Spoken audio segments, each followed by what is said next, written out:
Welcome to Powered by Authenticity. I'm so happy to have you here today.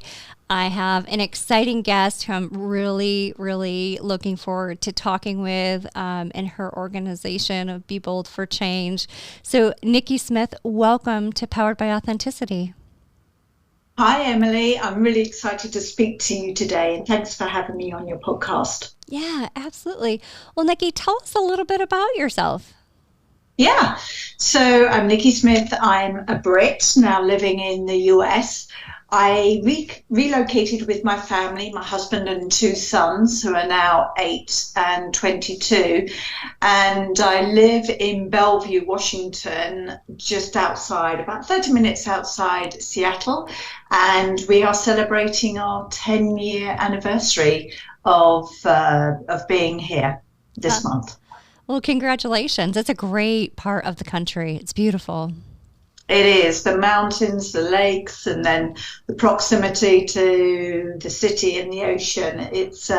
We're very fortunate. We live on the side of a hill. We're west facing, and we overlook sort of downtown Seattle, Elliott Bay, and the Olympics beyond. So we get the most amazing sunsets. Oh, that's awesome.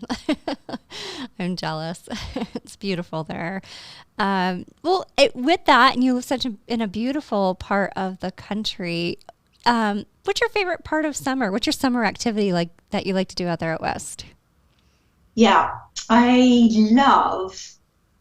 what I love most is walking barefoot on the sand at the edge of the water on a beautiful beach. And we have many of those, quite a few of those here, particularly around the islands. Our favourite spot is to take the dogs swimming at a unleashed dog beach called Double Bluff Bay on Whidbey Island. And the dogs get to paddle and swim in the water, and we get to walk barefoot in the sea. It's a bit cold because it's the Pacific Ocean, but you know it's just wonderful on a beautiful sunny day. And we also go there in the spring when it's nice and crisp, and you can see Mount Rainier in the distance, and then Cascades behind you, and the Olympics mountains in front of you. It's just amazing. Oh, beautiful. I love that. Anything to do with the water, I'm with you. Ken, welcome. Hope you're doing well today. What's your favorite summer activity here in the Northeast? Oh, I don't get to go out as much as I would like, but getting out fishing is probably my favorite thing to do in the summer. Yep. Anytime on the water. Yeah. I think in mine, I'm going to stick with the water. I think we have a theme here, Nickie. Yeah, we have a pontoon boat. So anytime we can go out and just kind of float in the water, maybe take a swim. You know, it probably just like you, we get a very shortened period for summer, it feels like. So it feels like we get, a good 6 weeks of solid summer, and then we're back to cooler temps again. Yeah, you got to make the most of it, right? I don't know what the weather's like where you are, but Seattle is known for its long grey months. So I don't leave Seattle in the summer because it's just so beautiful, and make the most of it. And then we travel and holiday in the gloomier months. Yeah, I don't blame it. It's kind of the same here. So right between Buffalo and Rochester, kind of that same. It's been hot though. Been too hot for my comfort. A little toasty this summer. Well, Nickie, we got to know each other when I found out about your organization, and your organization is called Be Bold for Change, and I love the mission. I love everything about it, and I would love for you to share your overall just what Be Bold for Change stands for, and in the organization as a whole. Yeah, well, we're now, I can't believe it, over 8 years old here in the US. I started the organization with a friend of mine, Kate Eisler. Shortly after I relocated here, I was looking for an International Women's Day event to attend. Kate had worked in the UK and Europe elsewhere, and we couldn't find as hard as it may imagine now, we couldn't find an event to attend. And if you think back, it was pre-Harvey Weinstein and the second wave of the Me Too movement. So we thought, well, we'll start one of our own. So we started our community event, our annual community event called Be Bold Now. Mm-hmm. It's where we bring what we call ordinary women doing extraordinary work in service of women and girls. And these are often, they're not famous, they're not like Melinda French Gates or Michelle Obama. They are people, usually women working in the community, and they either run a non-profit or they have a particular program that is about supporting women and girls. And so we shine a light on them by giving them our event, a forum to share their stories, and we celebrate their work. But what we also do is, our second objective is really to motivate and activate our audience, so that there is still so much work that needs to be done when it comes to gender equality for women and girls around the world. And often I think that gets forgotten, and people think that we've made a lot more progress than we actually have. And so our goal is very much to keep that conversation and awareness around the important work that still needs to happen, so that we can engage our communities in doing what they can, however large or small, whatever they can do to help women and girls in their schools, communities, in their organisations and corporations, to provide whatever support they can. Yeah, and the statistics around just women in general, as far as the workforce goes, the issues with equity and inclusion are far from, the leaps and bounds that we would hope we would have been making in 2023. It's still frightening statistics. Well, it is. And so we always refer to the World Economic Forum's Global Gender Gap Report. This report has been conducted and published since 2006, and it looks at the gaps across a number of indexes for men and women in over 146 countries. And this year it reported that overall across the world it's going to take 131 years to close the gender gap. And so, and actually, it went backwards in the pandemic as well. And what we know is that in things like pandemics, in conflict like the Ukraine war, in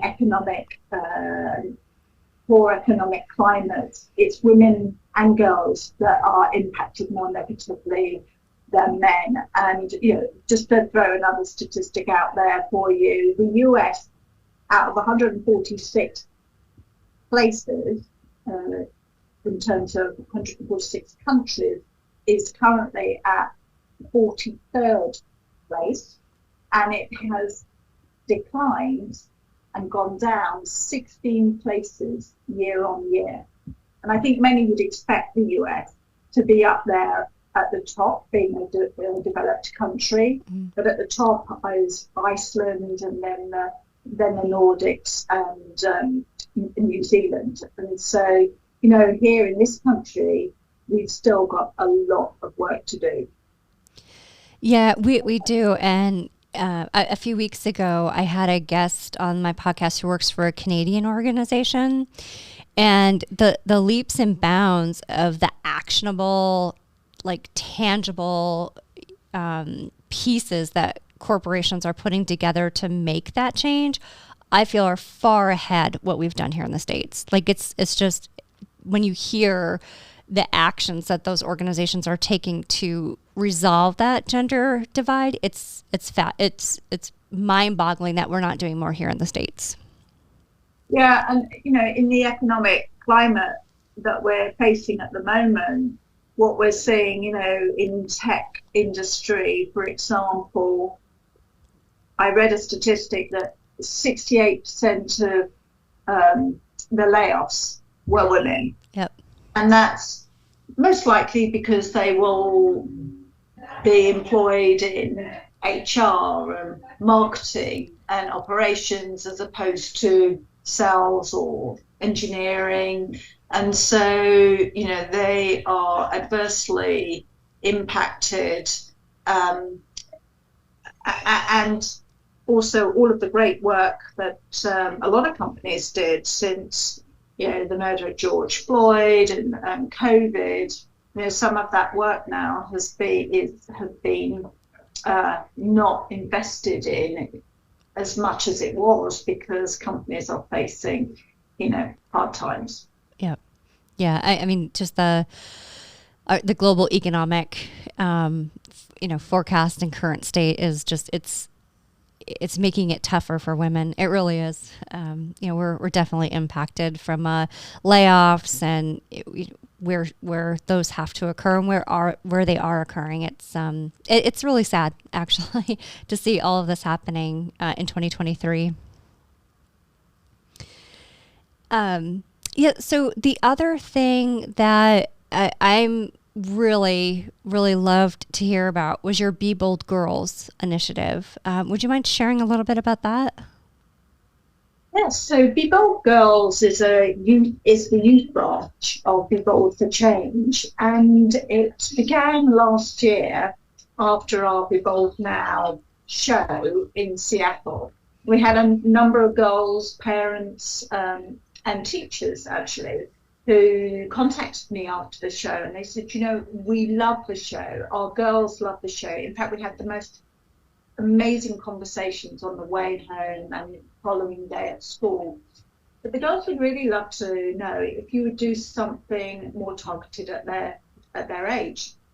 And so we thought, okay, well, let's ask the girls and see what they want. And so we ran a couple of workshops, and middle schoolers and high schoolers, and we really wanted to know, what challenges do they face today? And they, as expected, or because given what we read in the press and media, they said that their mental health was at stake. And then when we asked them what was triggering that anxiety and stress that they experience on a daily basis, they said a number of things. But the three that they voted at top of the list were perfectionism, expectations set not just by themselves but their peers, their parents, their teachers and society, sort of unreasonable expectations, and that causes this sort of desire to be perfect. There was one comment we talk about how little sleep we've had in order to get the top marks in our tests or our homework. And two girls were saying, I only got 85%. I mean, gosh, what am I going to do? I don't know about you, but when I was at school, if I got 85%, I would have been absolutely delighted. And so, so perfectionism was one. Two was, and you'll probably not be surprised by this either, was body shaming. So body image and shaming, again, the standards that are set by the media, what they see on social media, even on the television, and how they're portrayed, how their bodies are portrayed and criticized by society and people in their lives. And then the third one was, I called it old gender stereotypes, and at best these are harmful. At best these are out of date, and at worst these are harmful. So this is language and behaviour used by boys at school, men in their community, again online, social media, by society at large, and they really felt like it diminished them, it impacted their well-being and their happiness. And so, I was very saddened, as a mother of two boys, I was very saddened to hear all this. I coach a lot of women, And, this is familiar territory. These are subjects that I've faced in my career and my life, and I know many women have. And I felt that if we're going to close this gender gap, we've really got to embolden and equip the younger generations to be able to advocate and lead change.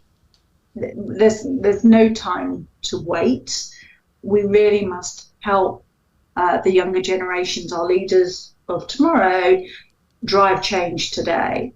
And so these girls, we asked them, I said, how's this experience been for you? And they said, nobody's ever asked us these questions before. Nobody has listened without judgment. I didn't know my peers felt the way I did.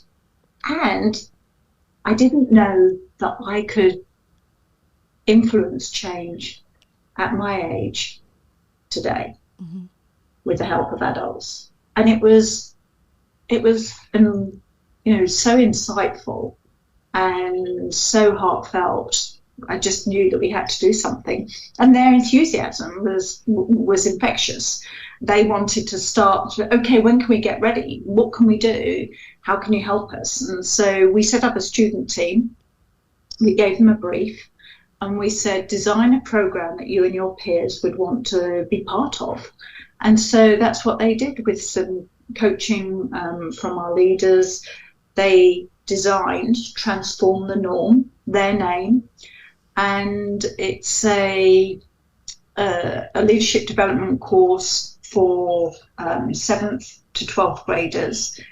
It involves 3 parts. One, a community of student ambassadors who are club leaders, and secondly, a series of workshops which teach them skills, anything from how to use their voice, design thinking, how to use social media for good, also to understand that brands and organizations are really interested in learning from them what's important to them, and that they have the opportunity to influence brands, organizations, policies, and programs. And then that culminates in the third element, which is the Changemaker Challenge. And they, with help and support from adults, they design a solution to a problem that they see needs solving, and they present that to a panel of experts, and they get feedback on their designs. And it's aimed really to give them the confidence to demonstrate to themselves and each other that they can use their voice, their talent and agency to become change makers where they are today. And that's the whole mission of the program, which is to embolden and equip young women and girls to become change makers. Yeah, I have a 17-year-old daughter, Nickie, and she just graduated high school, and I wish there would have been a community like this for her in her high school, because I can say from our small community that these conversations aren't happening. I've talked to her about many things, and she's like, after 7th, 8th grade, we just don't talk about these problems anymore. We don't talk about what's available for girls. We don't have a community or place to go to. So the fact that you're helping to create these across the distinct areas of the United States, hopefully globally, it's so needed because it's not being talked about right now in schools. Yeah, and I think a lot of that is due to the narrow definition of what a successful school and work career, let's say even life, looks like. And I think it comes from parents, but it also comes from teachers and societies, which is you have to go to the best school, you have to go to get the best grades, then you have to go to the best college or university, again, study the top subjects and courses, get the best grades, to get the best job, to earn the best salary, to get the best lifestyle. And it's just seen as one linear path, right?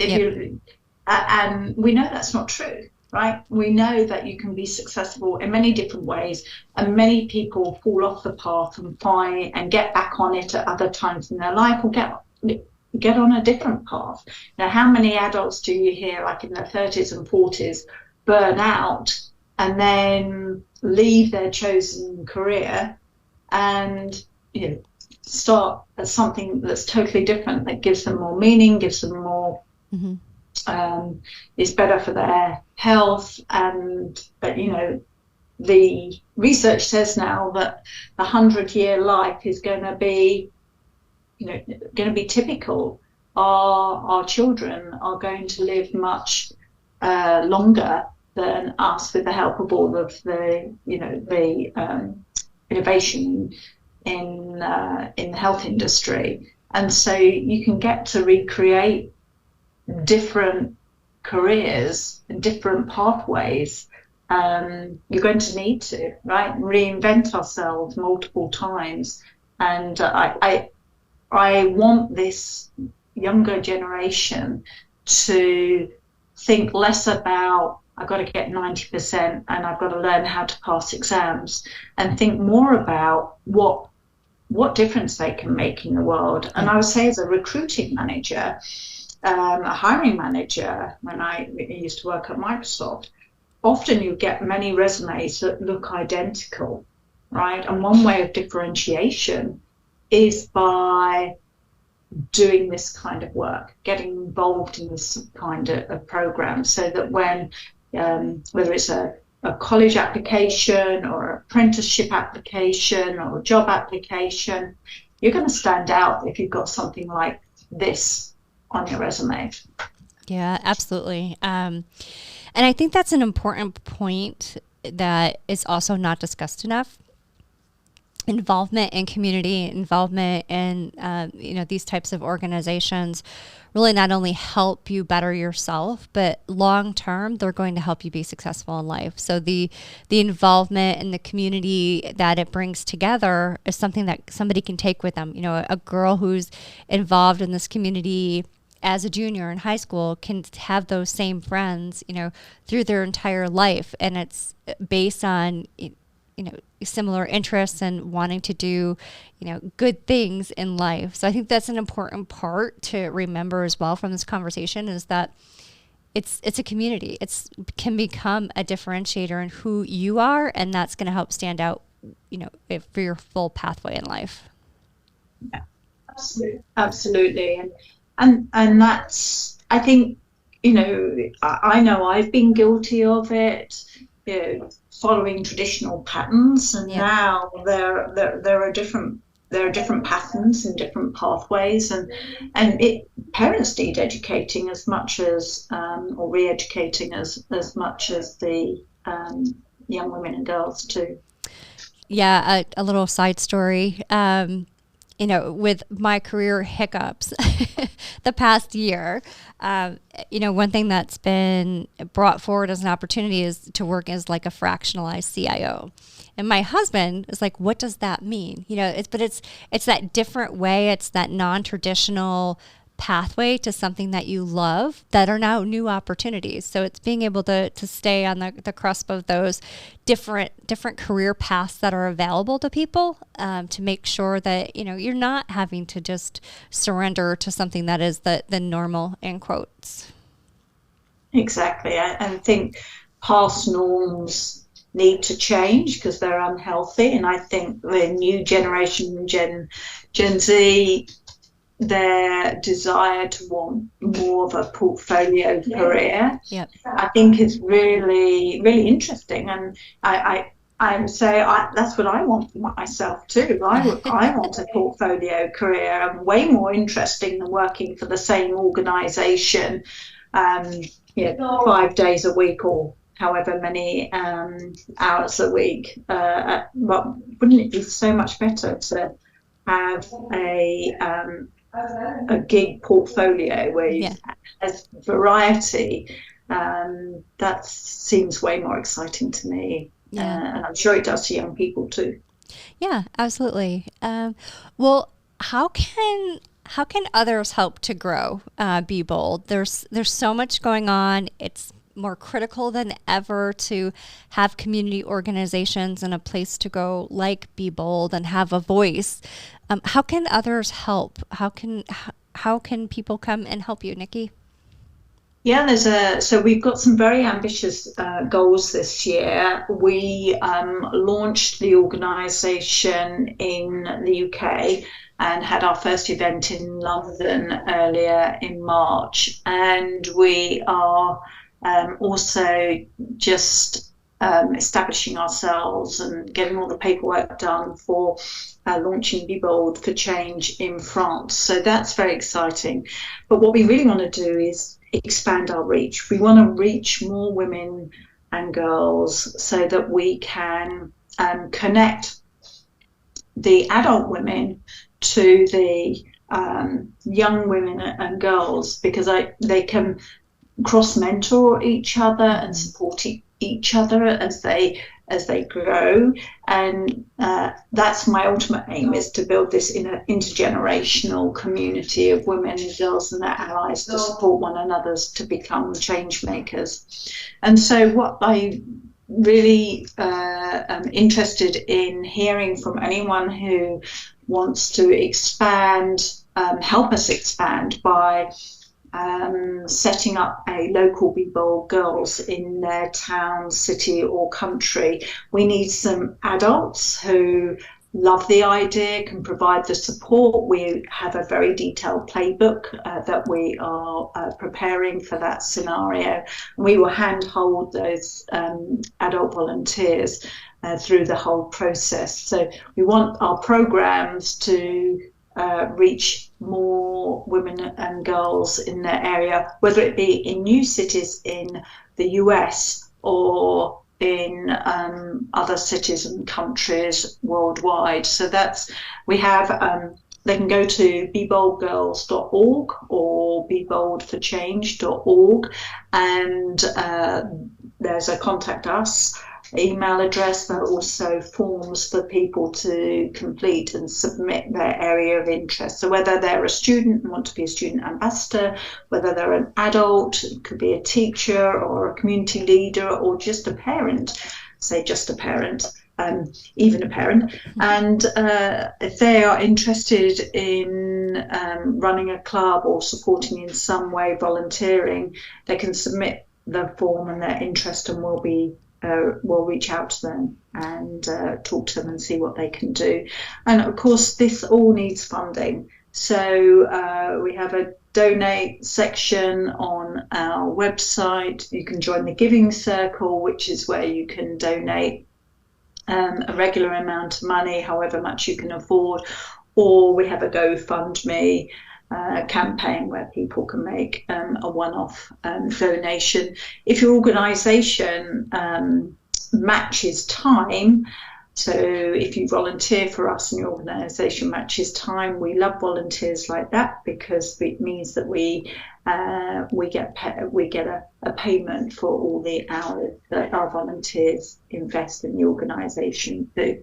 So there's lots of ways of getting involved. We always need volunteers, and I would say email us, email me, Nickie at beboldnow.com, and we'll respond straight away with some and get in touch.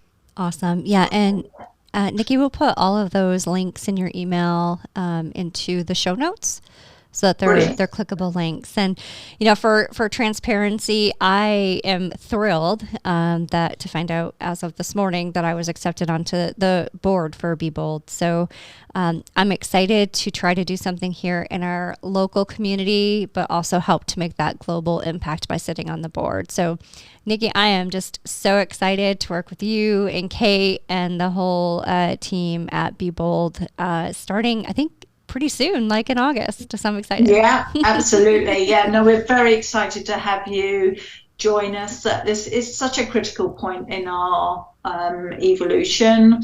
We've got very ambitious goals, and we need more expertise, more input and ideas to help us expand. And so I'm thrilled you're able to accept our invitation. Yeah, it's great. I'm really excited about it. And so with all of the upcoming activities, what are some of the other things that are on the horizon? So I think there's one big event that you sponsor each year, but how about anything else that you may have coming up that others can go and check out? Well, really, we have two marquee programs. We have Be Bold Now, which is the annual community event. And as I mentioned, we had our first in London this March.